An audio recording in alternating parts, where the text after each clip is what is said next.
Wait, there's something very weak coming through. That's all practical? They have... Yeah, like the wall being blown away. Dude. It's like I thought for sure that was CGI, but no, they just put a bunch of strings on the back and pulled. When I stopped that, I had to stop that and say, whoa.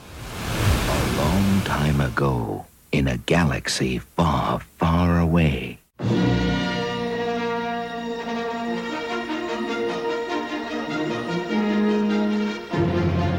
Hello, fellow Galactic listeners. I'm Aaron Julian, and this is WSTR Galactic Public Access, a Star Wars podcast. Welcome to episode 68. Today, we're going to talk about the documentary Director and The Jedi, found on the Last Jedi Blu-ray. Joining me in this discussion today is Heather Allred. Hi, everybody. Hooray! Hooray!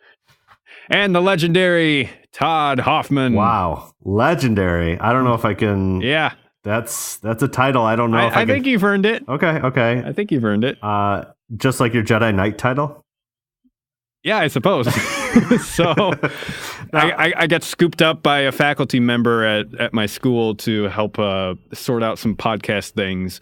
And they referred to me as the Jedi Knight of audio engineers. Yeah. So now, I don't know if I can live up to that. Right. I mean, Heather has to have a nickname now. We can't leave her hanging like that. Jedi Knight. Leave us a voicemail. Tweet us. We gotta come up with a title for Heather. Yeah. I mean, I don't want to say cat lady because that seems not good. No. You know. Yeah. No. I am crazy. So you could... and I have cats. Right. But they're not the same. Yeah, no, they do not go hand in hand. No, they don't. I would say, like photographer extreme or something, something like that. We'll have to work on it. We'll come up with something. We'll come up with something soon. Yeah. Okay.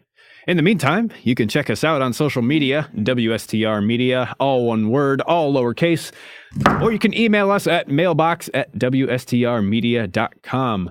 Leave us a voicemail at 630-557-WSTR. That's 630-557-9787. Let us know what we should call Heather, because she is deserving of a title, if ever anyone ever was. You can catch all of our catalog of episodes at www.wstrmedia.com. That's a lot of W's. It's the fourth W that gets you every time. I know. It's like a three-legged race. Yeah. It's like whoa. Whoa. Well, we've got some good news for you today, listeners of the WSTR podcast. We're officially sponsored now. Whoa! It's a big deal. It is big. It is a big deal. It's big.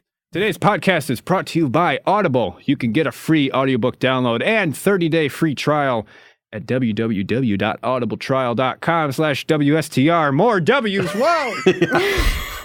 So many W's. They've got almost 200,000 titles to choose from on your iPhone, Android, Kindle, or MP3 player, if that's how you like to rock. Do people have MP3 players now? Still? I suppose. Hipsters being the way they are, they probably got Walkmans still. Yeah, they went Take back. them on a run with them. Yeah, they went back. Keep skipping. Yeah, bad news. Yeah. But I've been listening to Heir to the Empire, the 20th anniversary edition audiobook. It's tremendous. Nice. Fantastic narration, music, sound effects. It's a whole production. So worth your time and money. But you don't have to spend any money. You could just go to audibletrial.com/WSTR. You get it for free. You got it for free. Audible sends us a few bucks. Everybody wins. Winning.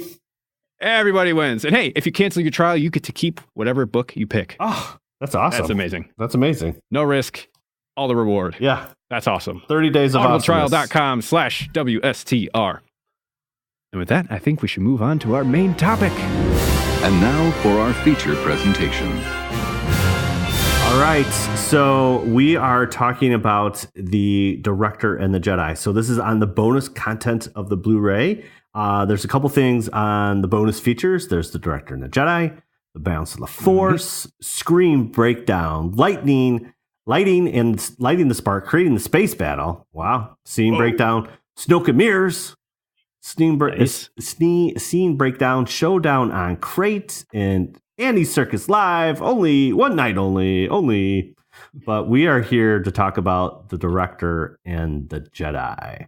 So before we get really into the weeds, overall thoughts on it? Okay, first of all, I didn't know it was like 95 minutes going in. Okay, yeah. But fortunately, I had the time. It was good. Yeah. Very well made. Like, it looked like they filmed it like on movie cameras, but it's like the set and the director and all the cast and crew and everything, and it's like, okay, they clearly had this planned out, ready to go. It's awesome. Yeah, it's a legit documentary. It's not like, oh, we're just going to throw actors talking to the camera, like, let's talk about, what happened on the set. It's like legit. Yeah, I've seen a lot of bonus features in my day, and most of them are like 480p, like 10 minutes of the directors and actors just talking about how awesome the movie is, and like some B-roll footage of them running around like behind the scenes, whatever. No, wrong. This is awesome. It takes you start to finish, how they made The Last Jedi, all the logistics involved. It's incredible. It is incredible. Heather, what are your thoughts on it? Yeah, I really enjoyed it. A little bit like Aaron too. I didn't realize how long it was going to be, but I had nothing to do, so I was doing okay. Yeah. But yeah, it was really fascinating, and I think I probably could have had it on mute and still would have enjoyed it, because visually, just all the things that they showed you, you're like, oh, hey, look at that, or look at that thing in the background, or it's a treat. Yeah, a visual treat for the eyes. Yes, it is. Yeah, I thought the same thing. I thought like just there was so much there, and it actually, I was kind of bummed out about this movie because there was such a split in it, but like there's a lot. I guess it gained more respect of like what filmmaking's about just based on this. It's just like, wow, there's a lot of logistics, So it is incredibly complicated. And then kind of going on that is like, to be an actor, I think unfortunately the Oscars pick like not the right movies to do, because like I feel like a science fiction or action movie, there's so much else going on that how do they even act? Yeah, like it takes I don't know. It takes a special person, and I remember I'm probably getting on a tangent, but I remember like when watching The Last Jedi and they're in the library, the tree. And I remember when they were talking, I was like, oh man, this sounds so good. Like, I just remember like it's super crisp, and they show that scene and I'm just like, dude, there's like 20 people in that like little tree. It's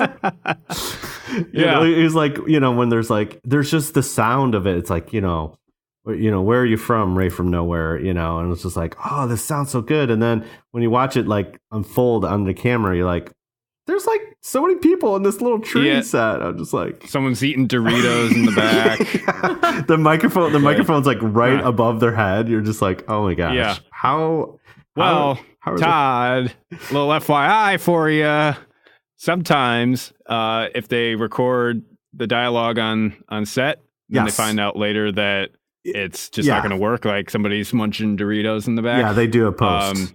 They put them in studio and then So they might have done that, but they had some pretty good microphones there too. Yes, they did. So, anyways, it's a treat. It's how many minutes is this bad boy? It's like 95 minutes of awesomeness. So why don't we just don't complain? You'll binge watch Riverdale or whatever for like hours on end. Like carve out a little bit of your schedule and feed it to Star Wars for a bit. That's right. So why don't we just kind of step through it a little bit? So I really like this documentary because it jumps around and it's not linear, which I love. Like it gives it a little bit more depth, and so you could tell it's not just just pieced together. I think it's like really well done. So it starts with the Space Bear production wrap party, And Kathleen Kennedy kind of just brings up Ryan Johnson and Ram Bergen, who is like the producer for Ryan. They're like buddies. And she just said that she had a great experience. And so, it was just a very interesting little ditty there about just celebrating the whole. And Ryan basically says, I don't want to freak anybody out, but we just made a Star Wars movie, which is pretty significant, you know. But yeah, it just jumps into then the next kind of scene is basically they talk about the announcement of Ryan being the director. So, and they have like different, it looked like some podcasting, some TV stuff where they're just talking about Ryan being the director and what does that mean for the Star Wars franchise. And I thought that was kind of interesting now seeing it post Last Jedi. Yeah, it is interesting because they go right from the end all the way to the beginning, right? And then they just walk you through it. Now, Space Bear, was that the code name of the production? Yes. Okay. Yeah. So that's like our Blue Harvest for Return of the Jedi, or gotcha. Yeah. So it was called Space Bear. I'm trying to think what Force Awakens was called. I don't know. I can't remember, but Space Cowboy. right. Space Cat. Space Cat. Yeah, exactly. Something. But then they kind of introduce like some of the main players, and I'm gonna tell you right now, like the unsung hero of this whole thing is Ram Bergman. That dude is like, he needs like so legit. He's legit. So Rick McCullum was George's producer on the prequels, and he has his own style, but Ram really kind of grounded Ryan, and I mean he's like.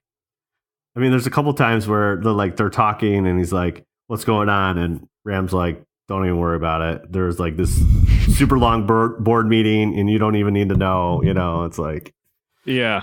And like there's that one part too. I know. There's this one part. I know I'm jumping around, but like there's that one part where they both signed the budget for the. You can see like Ryan's face. They don't show the number, but you can see Ryan like, oh boy. I don't know about this. It's like signing off on it. Yeah, they talked about that, how they had to make a bunch of decisions between what could they do CGI and what could they do practical. And they're like, our budget is a big, big box. Yeah. But it's still a box. It's still a box. Yeah, you gotta somewhat contain it, you know. So they just kind of introduce like who's the other guy? Steven Yeldon is like director of photography. Jamie Christopher is assistant director, which I thought he had a big role too. Like he's kind of like, you know, where everybody needs and sets up that schedule. And then like Neil Scanlon was the creature guy, which he was the one that really talking about like, what are we going to do practical? What are we going to do, you know, special effects? But yeah, I'm trying to think who said this, but basically right at the beginning, it's like, you know, when Ryan wrote this, it was like 120 sets in 100 days. That's insane. So stupid, man. Basically, they're like constantly building sets and then tearing them down and turning them around and shipping them to Ireland. And it's like, what? What is going on? What is going on? Yeah, and then Ram was kind of explaining that like it's like a house of cards. Like if Ryan gets sick or some of the actor gets sick, there's like it all falls apart, you know. So, Heather, you were going to say something?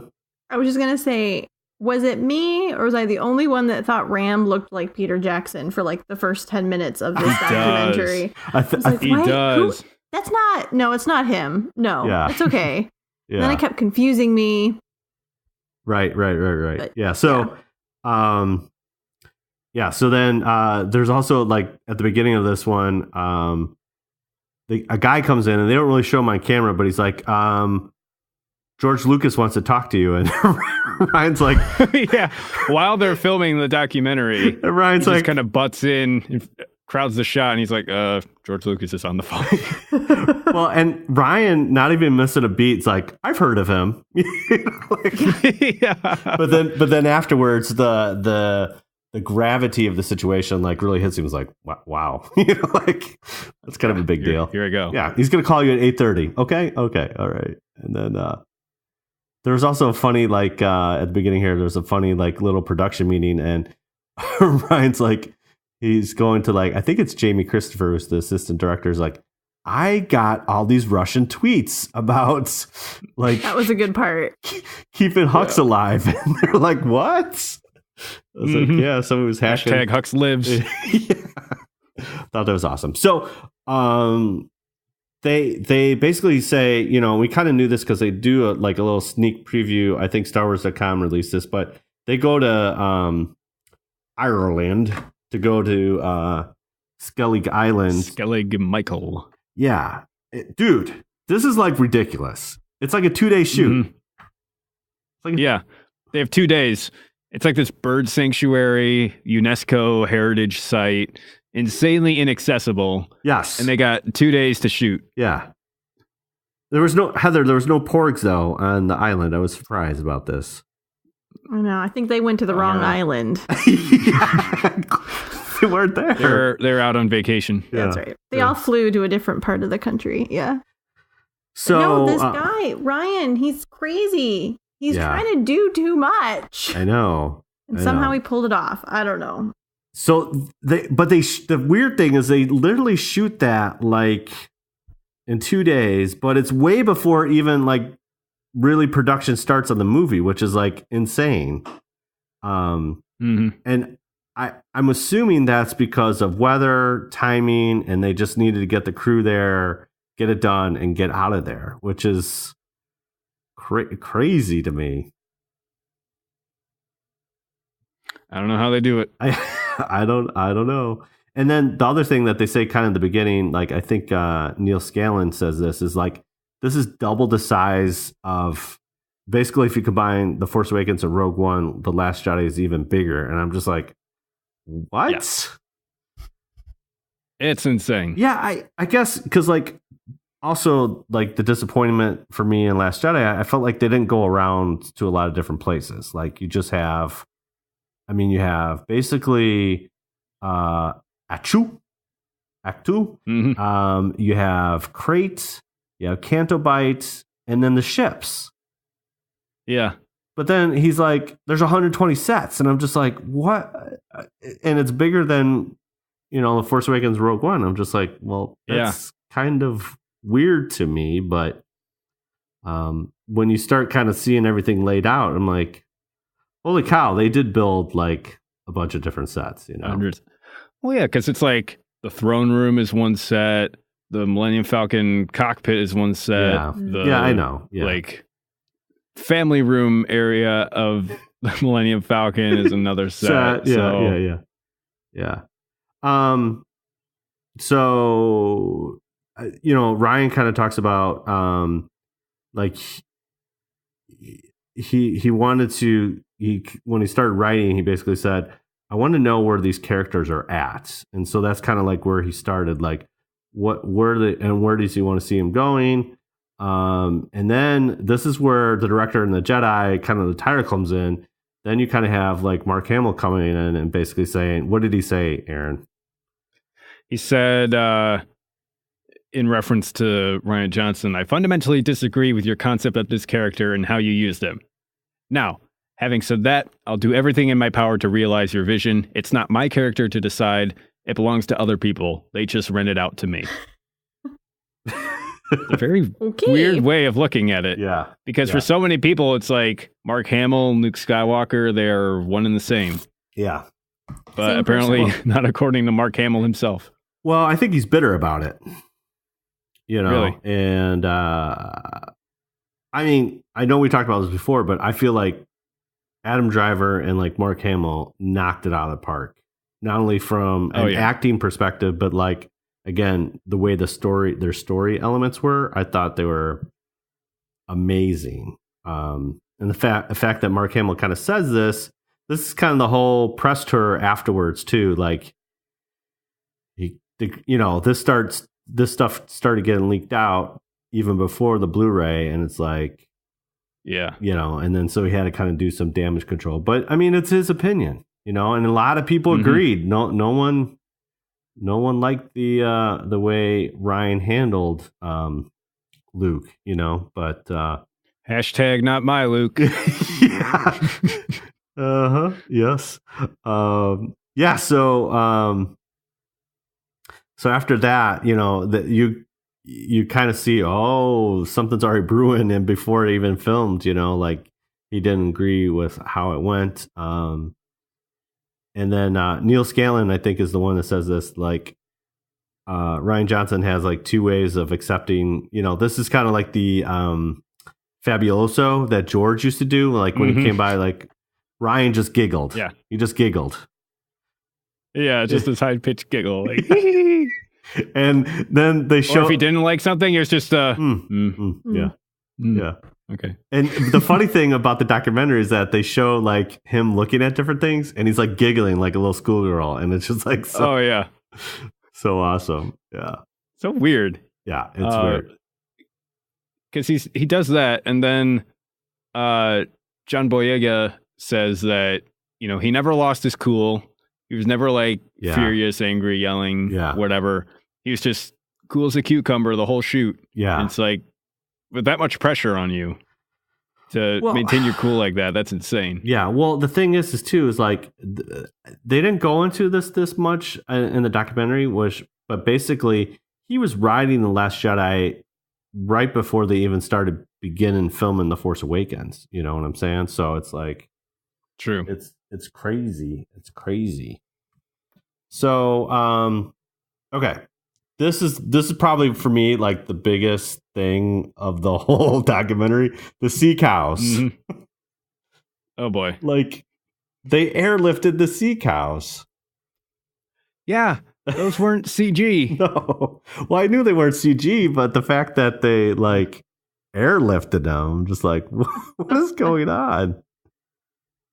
Yeah, they built them into pieces, airlifted them out, or shipped them out to that island somehow, and then just hoisted them in place with some helicopters. And then just go big or go home. Just shot the scene and then disassembled them again. To me, it's movie magic, man. They airlifted the sea cows. I just like,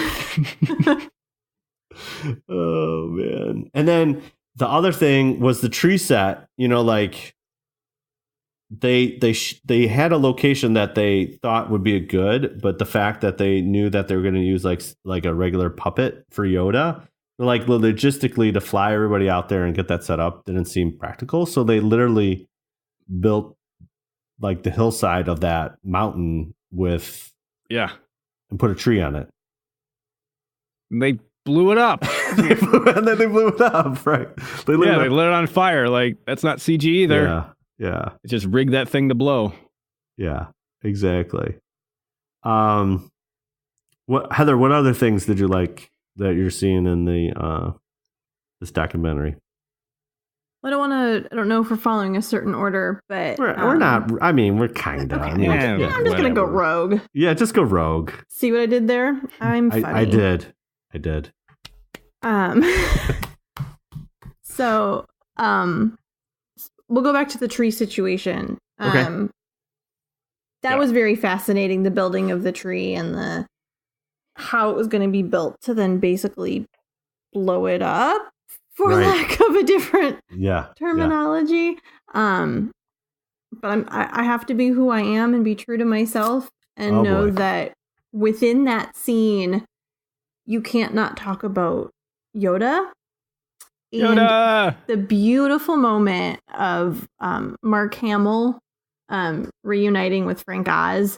It was just super tender, and to see these two men who've worked together for a long time just have this really sweet moment together, and then transition it to kind of seeing Ryan guide Frank in how Yoda was going to like light the tree on fire.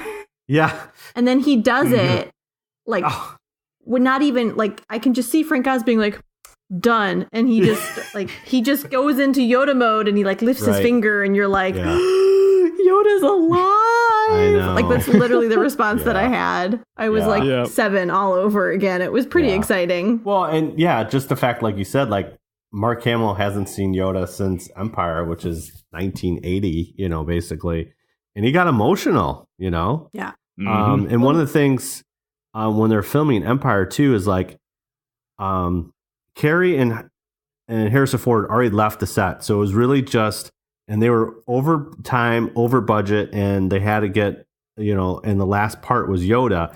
And, there's a lot of things. It's a Muppet, so they didn't know if it's going to work, but there's Mark trying to do his thing with a Muppet. And the fact that he has that kind of connection, even still with Frank Oz years later, it's pretty impressive, and it is a very tender moment.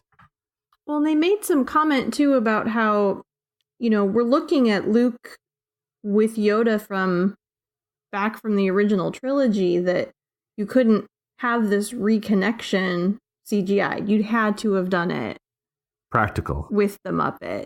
Yeah. I mean, it just made sense.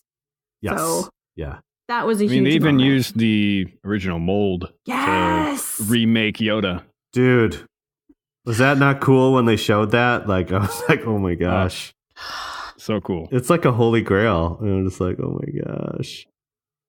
So, the other thing I found interesting too, just because of the impact with like Carrie Fisher, is like, they don't show her, and I think it's almost on purpose, like till like you're 30 minutes in, you don't see Carrie, which I thought was interesting. Yeah. Like, they show a lot of other different casts, but they don't show her until 30 minutes in, which I thought was very interesting. And she's great. Like, I thought, even the stuff that they showed her, I thought it was really cool, I'm trying to think of other things that was like pretty awesome. What did you think of the Canto Bight, like seaside town in Croatia that they shot at? Well, you know what else is a shot there too, which that's where a lot of Game of Thrones is shot, is that area. Really? Very cool. Yeah.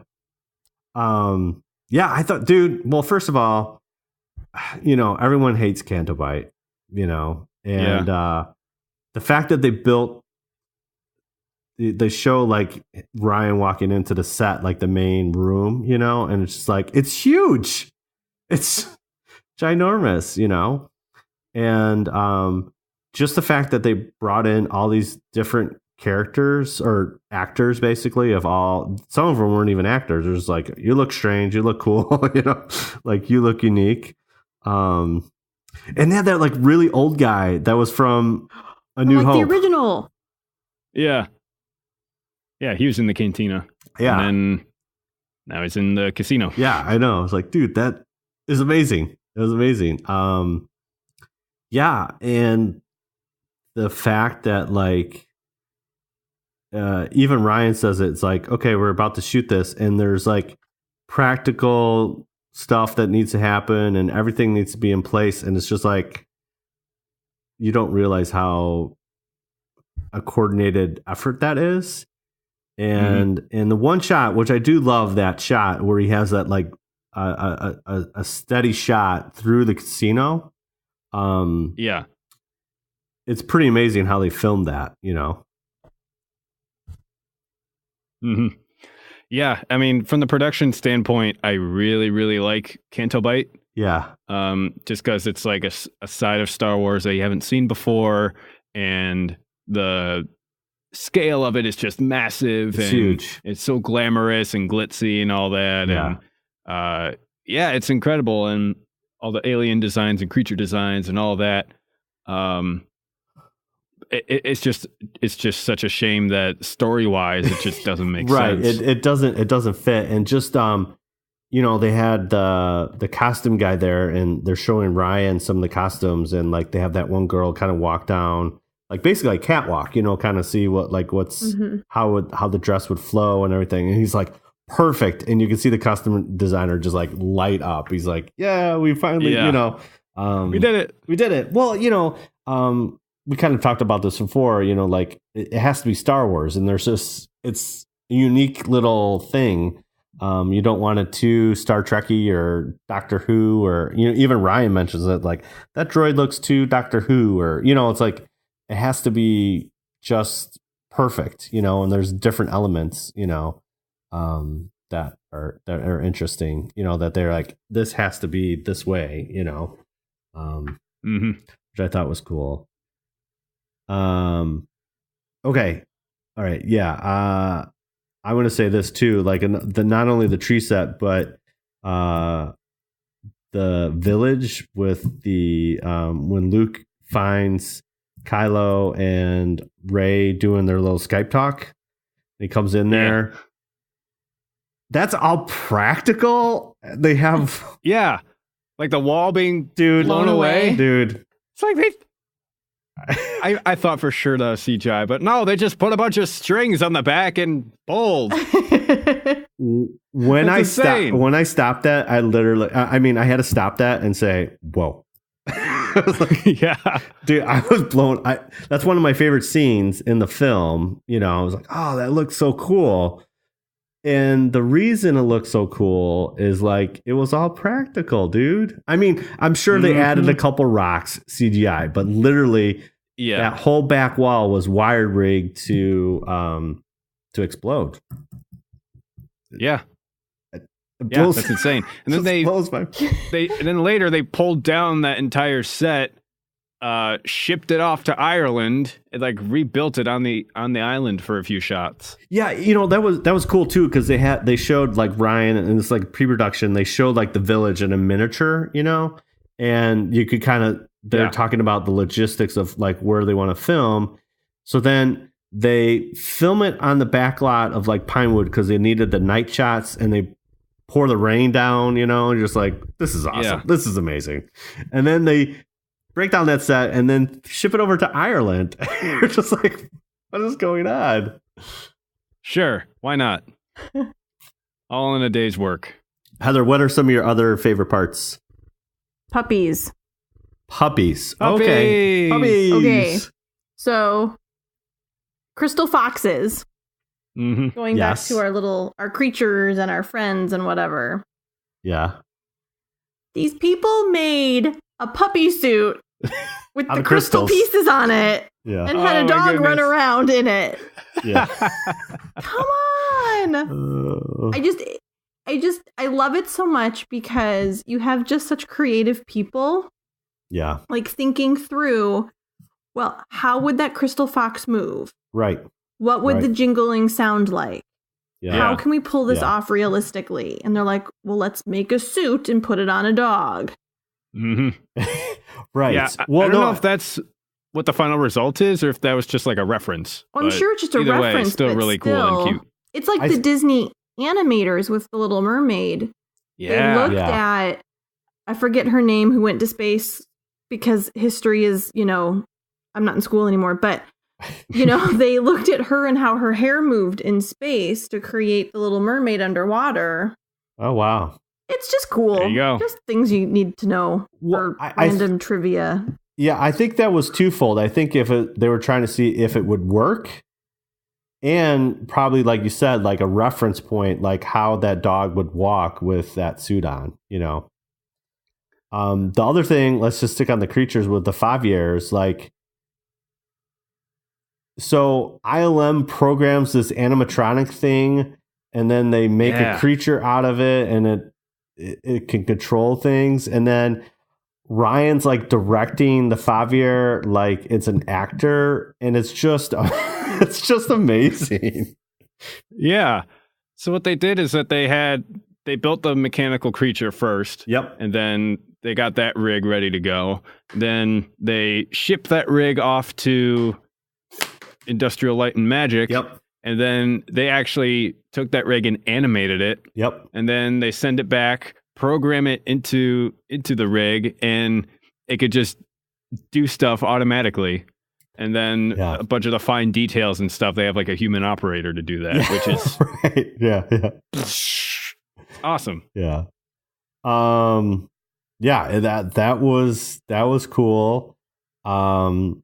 And then the other thing, I'm sticking with creatures too, like with BB-8, they were just testing like he's on the ship and like can he make it up the little ramp? Can he go up the ramp? Yeah. Mm-hmm. And just, you kind of like running through like understanding like what the limits are for the practical stuff. And just like, oh my gosh. And then like they do that, they have like all this safety stuff like for that cliff scene in Ireland. Like they got Daisy on a rig, they got like all the camera guys have like safety harnesses, and it's for like a 2-second shot. They got like the porgs on a rig, like this is the part where like she's like grabbing the lightsaber off the cliff and the porgs are right there. And it's like all this prep work for like like 20 seconds of film. I'm just like, oh my gosh, this is like, I can't handle this. Yeah, they got the puppeteer. Yep. They're tethered in. They got like a backup tether for that. Then they have the porg, who's also tethered. The porg's tethered because they want to lose the puppeteer in case they drop it. Yeah. And it's like, then they have a bunch of people just like holding on to him with a rope. Yeah. While they're on the edge of this sheer cliff face. Danger. Gonna fall right in. Yeah, exactly. So the question is, how does Heather get a puppet porg? Oh, yeah. Well, how Better about hit up eBay and say goodbye to your bank? Yeah, seriously. How about that one animatronic porg, which was in the behind the scenes like scissor reel trailer? Like he kind of looks up to you and like opens the mouth and it's all animatronic. I'm just like, dude, this is crazy. I want that one. That's the one you want. Mm-hmm. That's the one you want. Ooh. Sorry, I totally just had another thought. Yeah.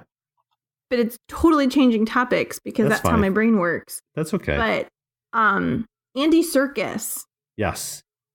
Genius. Uh-huh. Yeah. Just, seeing him interact as Snoke, with all the little dots on his face. Yeah. But you can tell he's creepy. Yeah. Like he really gets to that. Like he gets into each character he does. Yeah, he's definitely a talent. And just like the scene with like Rey is on wires too, it's like, oh dude, this is awesome. And I don't know if they didn't really explain it, but they had that iPad, Aaron. What was that all about? That was amazing. So like that was a fancy thing where it's a pre-visualization software. I don't know what software they're using, but basically you make like a 3D set. Yeah.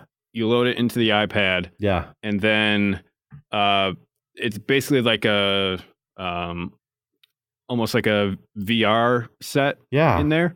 And you basically just hold up the iPad, tilt it to side, whatever, and it tracks your rotation and movement. And you could basically, it's almost like looking through a window into the future of what the set is going to look like. Yeah. And that was out of bounds. That was amazing. Yeah. So they're like still building the throne room and everything. And he's like, all right, Ryan, come over here. He holds it up and you could see like the finished throne room through the iPad. And he's like, yeah, it's going to look like this, going to look like that. They have little figurines and models built into there. And he's like, oh yeah, that looks good. And then moves on to the next one. It's like, that's insane. Yeah. It was that was amazing. That was amazing.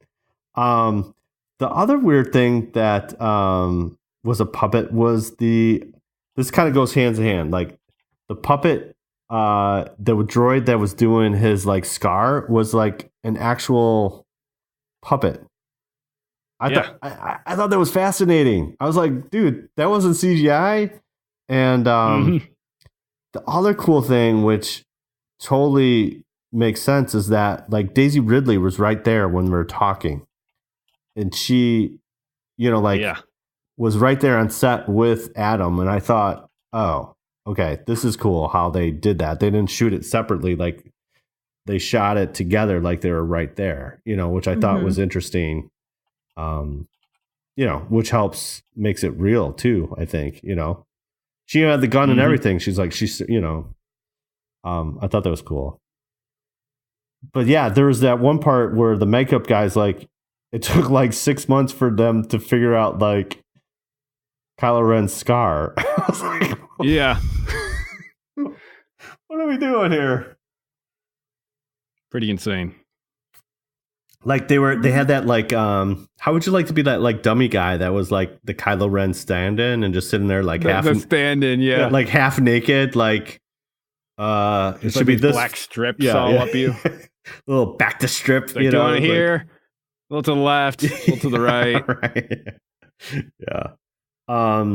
Yeah, and I thought really like Adam Driver too. Like he was like, they didn't do a lot of interviews with him. And I don't think like at all. I don't remember. No. But like, dude, he's too busy working. Dude, he was intense. Yeah. It's a real treat watching him and Andy Serkis and Mark Hamill. Thing, because they're like absolute professionals. Yeah. Mm-hmm. It's like amazing, you know. But and there's a certain remark that Rian Johnson made. Yeah, what did he say?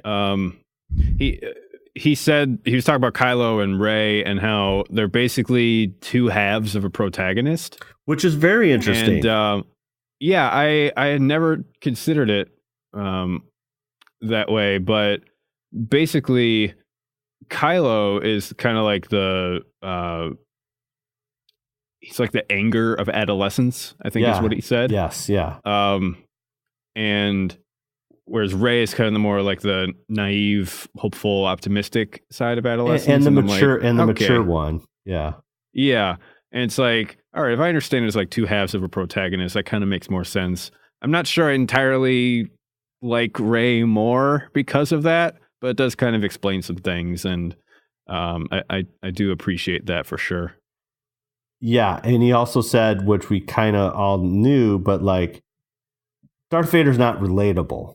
Like he's a bad guy, you know, and he tries to humanize Kylo as much as possible, which that makes like what you just said about the double half of the protagonist. It's like he's kind of evil, but you can also kind of see his point. And there's, you know, which I thought was like pretty interesting.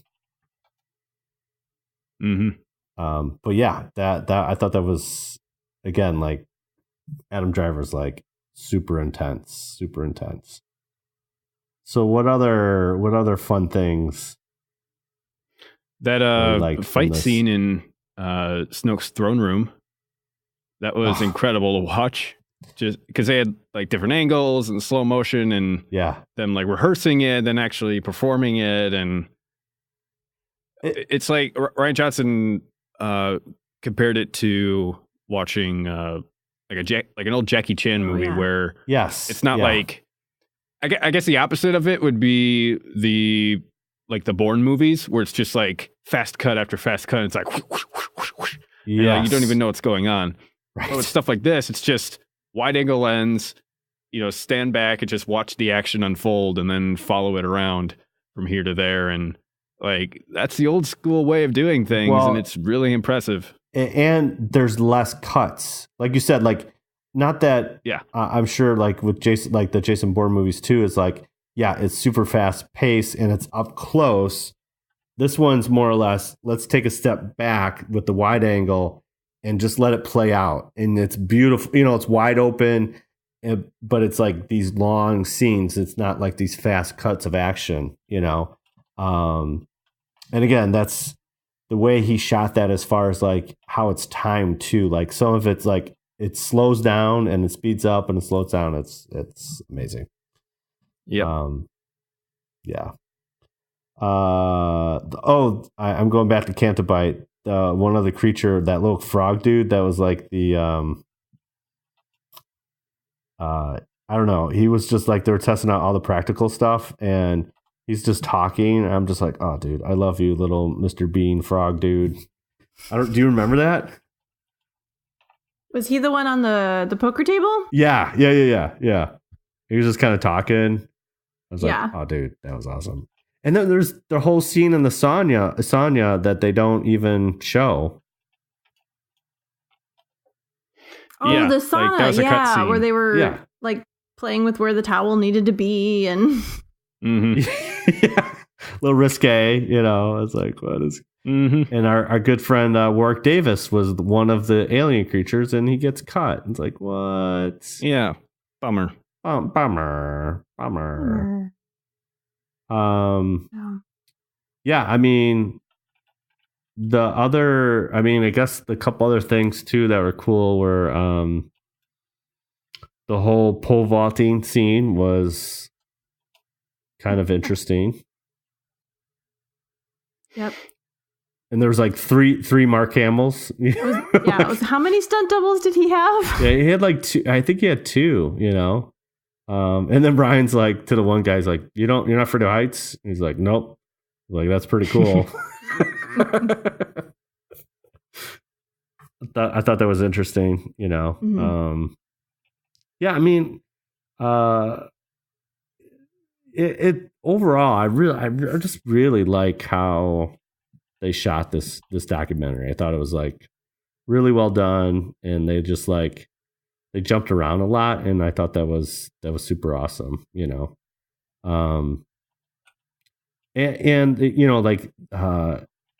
thing I think they ended kind of. This was one of the last scenes, but like the scene with Mark and Carrie at the end, it still makes me choke up, man.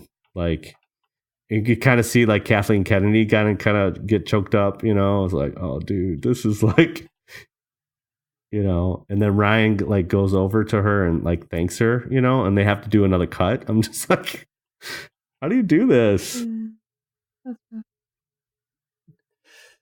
Yeah, it was certainly something special to see Carrie Fisher one last time. Yeah. And it's like Rian Johnson talks about that. He's like, he didn't mean for The Last Jedi to feel like a goodbye to Princess Leia. Right. But there were definitely a lot of scenes that kind of felt like that. Yeah, absolutely. Heather, you going to say something? Oh, well, I just totally forgot. Can we go back in time and shout out to C-3PO? Yes. Mr. Daniels, I'm forgetting his first name. Anthony. Tony. Sorry, that took a moment. And just his commitment to this character and seeing him, unmasked, in the documentary, and how he really is just the right guy for that job. And then Mark's little story about him and the voice and stuff, and just a fun other backdoor. Yeah. I'm going to go back to Cantabite one more time, because this is probably my favorite part of the document. Well, there's a couple of favorite parts. This is one of my favorite parts. When that alien guy bumps into Mark Hamill. Man. Yeah, the extra. Yeah. Oh, I'm sorry. Yeah, he's in this grotesque mask that he can't even see out of. And he's just like walking around. He bumps into Mark Hamill, and then it takes him for a second to realize who he's talking to. And he's like, "Oh, you're my hero. Basically, I grew up watching you." And Hamill's just like perfect professional about it. He's such a gentleman. He's like, "Oh no, let me take you where you need to be." Mm-hmm. Oh, so sweet. Man. So sweet. So sweet. I was like, okay, that was amazing. So speaking of Mark Hamill. Yes. So I think we should talk about the small elephant in the room. Okay. The moment of Luke's death and how that's talked about in the documentary. Yeah. And I think they talked about it being like Ryan had this vision of Luke going on his terms. Yeah. Am I remembering that correctly? Yeah. Basically, the light side of the Force needed to find another hero, and kind of like Force Awakens, it's passing along the baton to a new generation, and he wanted that to be on Luke's terms and to feel peaceful, like a victory. Yeah. Well, and he goes on to say, like, Luke is Obi-Wan in this film. It's not his story. He's trying to guide the next of kin, basically, or the next Jedi, and that's Rey. And so he takes more of that mentor role, not to be the hero. the main hero, so I thought that was interesting as well. Mm-hmm.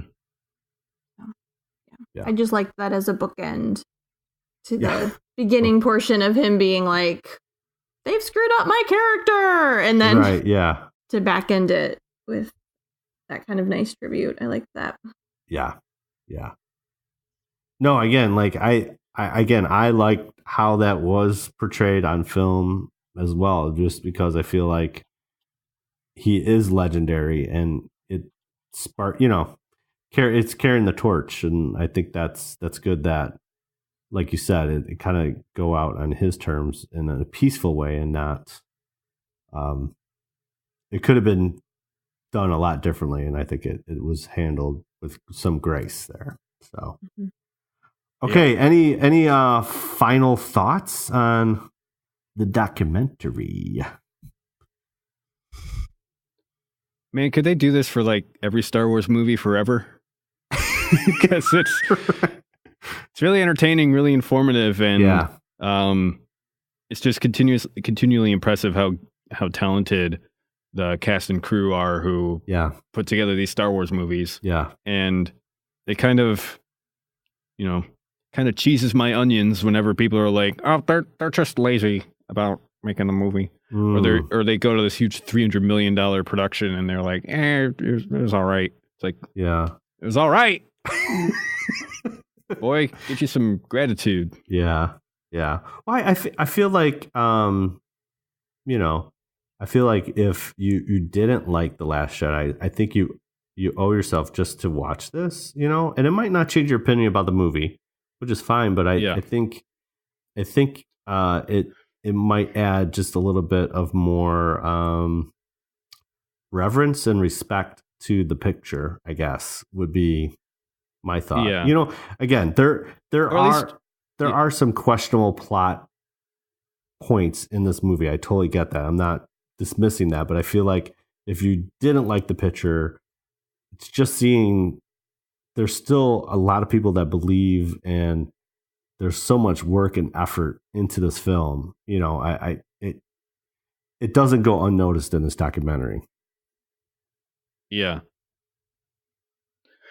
Yeah, and even if you fundamentally dislike The Last Jedi, at least seeing the documentary, you might come to a better understanding of the reasons why maybe some of the decisions were made that you disagreed with. Yeah. And that's what we need more of in this day and age, is some understanding and, some love. Some love. So, be a part of the solution. Not part of the problem. Yep. Heather, any closing thoughts? The only thing I haven't mentioned that I noticed was I'll just kind of go off a statement you made, Todd, about how you enjoyed that the documentary was kind of back and forth and all over the place and wasn't really linear. And I'm like, well, that's how Ryan operates. I felt like it just seemed like he was always sort of all over the place and making little last minute decisions and signing off this, but then thinking about the other thing. And, but I know there's been a lot of bashing of him, but he was a fan of Star Wars and he had a vision, and it takes a lot to put a film together. Yeah. And so and he got to nap on the Millennium Falcon. How cool is that? Well, that's what I'm saying. Yep. That man napped more than a cat. So, but yeah. Yeah. No, I totally agree. Like there was a lot of thought and decision on everything he made. Now, again, we might not agree with everything, but like you said, there's a lot of care and thought into how those characters are interacting. And, the other thing that he said that I really didn't get was with DJ, he's kind of like the Han Solo character. And I'm just like, oh, I didn't even think about that. Like he, he's a scoundrel, but he has a heart of gold, and you do see that kind of play out, obviously, when he gives back like Rose's medal. I mean, there was reason behind it, even though they didn't see it, there is some thought behind it, so I was like, oh, that kind of makes sense. And even Ryan's like, but I don't want them to know that, which is true. Like, I didn't really think of that, but like, he is that kind of scoundrel, but yet has a heart, which I thought was interesting. So, all right. So basically go, if you haven't already seen it, watch it. Yeah. And let us know what you think. Absolutely. Yeah. All right. Moving on to news of the week. And now, the Star Wars News of the Week. All right. Sunday, 4/22, Mr. Ron Howard was at it again on his old Instagram, just taking his bike down, Skywalker Ranch and basically saying, hey, happy Sunday, everybody. We just finished post-production on Solo. So he's like, this is my last time, like, technically hanging out at Skywalker Ranch. And like, okay, so it's official. It is finito, ready to be seen. So it is going to premiere at the Cannes Film Festival. I think it's next month, but so basically a little bit earlier before, the actual release. But we're literally, we're 30 days out, people, of this recording. 30 days. It's crazy. So yeah, this is what he said in his little Instagram. It says, that's a wrap on post-production Solo, a Han Solo story. Skywalker Ranch. Wow, what a movie-making adventure it's been. Thanks to a terrific cast and extraordinary folks behind the camera as well, we've worked so hard to fully realize this cool story. Hope fans have a blast. # May 25th. So there you have it. It's happening. Yep. It's happening. So there's a chance that we're just puppets on the string of a marketing arm of Disney.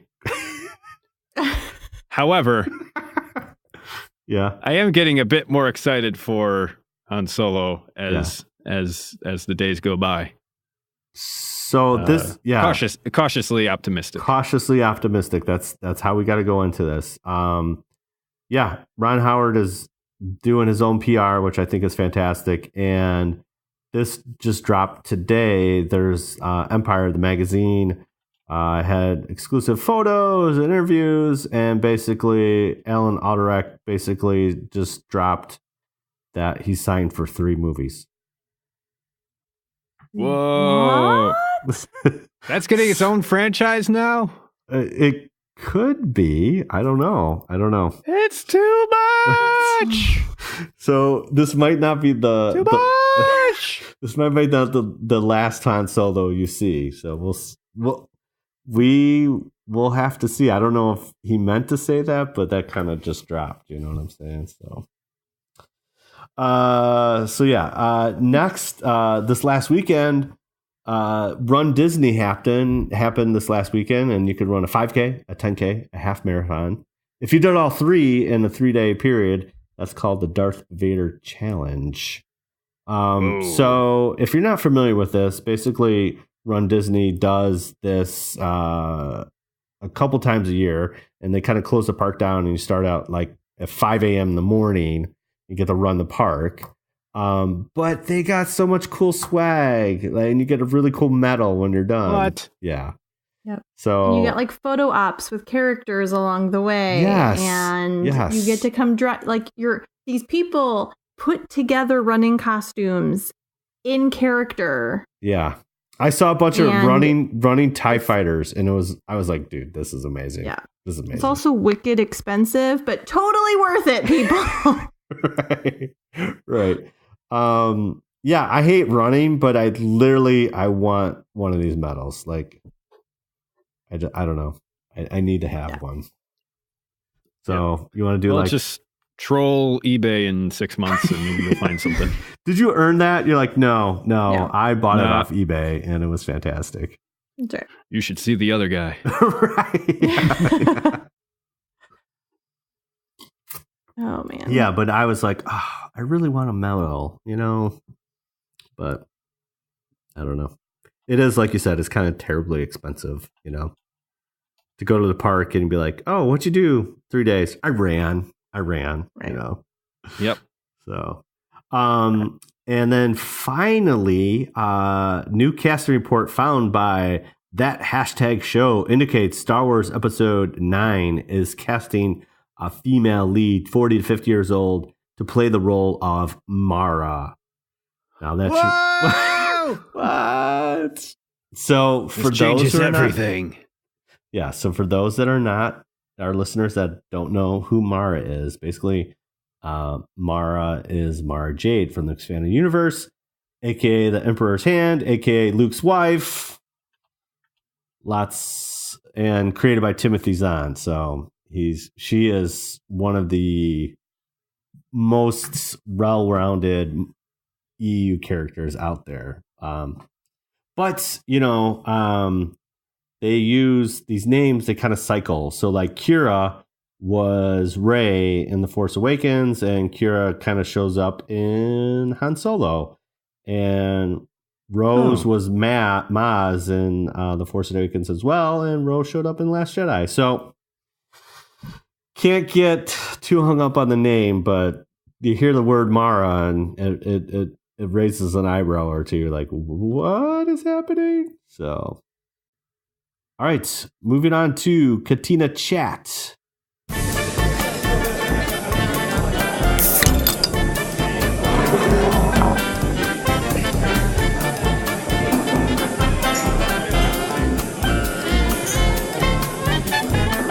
What's happening with you in Star Wars land? Anything geeky? Anything cool happening?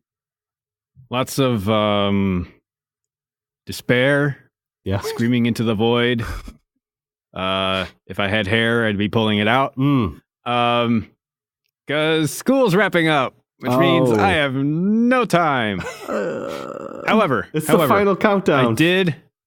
I did watch some gameplay footage for that Battlefront 2 Ewok thing. Yeah. I was not expecting it to go in the direction it did. So it's basically, it plays out like a horror film. Like, okay, so Death Star blew up. It's after the Battle of Endor. It's nighttime. And stormtroopers, they're Team A. They have to get from one side of the map to the other to the escape shuttle. It's dark. They've got like flashlights on their guns, and that's it. And Team B are the Ewoks, and they have to kill all the stormtroopers. If you're a stormtrooper and you die, you become an Ewok. It's pretty scary. Yeah, I played that all last weekend, and I was telling Heather. Heather and I met at the zoo because that's what we do. I was like, this has officially changed my opinion about Ewoks. I'm on Team Ewok now. Yes. Heather, you won. So yeah, it honestly, they could have even done it better because like you can't see nothing in a bucket. I'm telling you that right now. You can't see nothing in a bucket. So if you did real world, it would even be more scarier because the other thing. I don't know if you could tell, like, in that footage, Aaron, but basically, as an Ewok, you could see the whole map perfect, right? So they have, like, night vision already, And as a stormtrooper, you can't see, like, 5 feet in front of you.